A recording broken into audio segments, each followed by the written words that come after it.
हिंदी दिवस आज का दिन विशेष है क्योंकि आज हम मना रहे हैं हिंदी दिवस।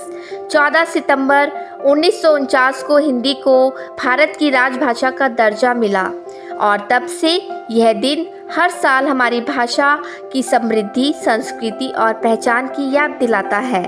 मित्रों, हिंदी केवल संवाद का माध्यम नहीं है, यह हमारे विचारों, हमारी परंपराओं और हमारे संस्कारों की आत्मा है।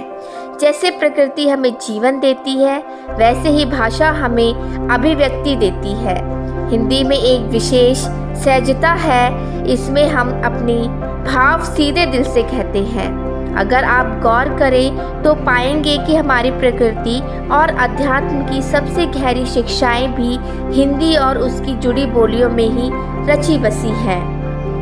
चाहे तुलसीदास के रामचरितमानस हो, कबीर के साखी दोहे हों या फिर सूरदास और मीरा की भक्ति वाणी, ये सब हमें बताते हैं कि अध्यात्म और प्रकृति से जुड़ाव को सबसे सुंदर तरीके से हिंदी में अभिव्यक्त किया गया है।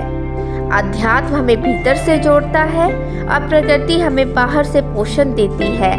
हिंदी दिवस पर हमें याद रखना चाहिए कि हमारी भाषा इन दोनों का सेतु है।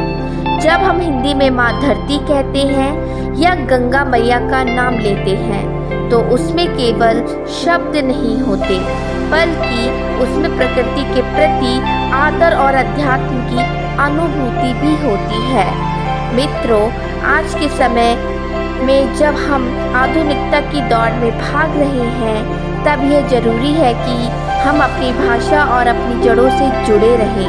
हिंदी हमें सिखाती है सरलता, आत्मीयता और एकता।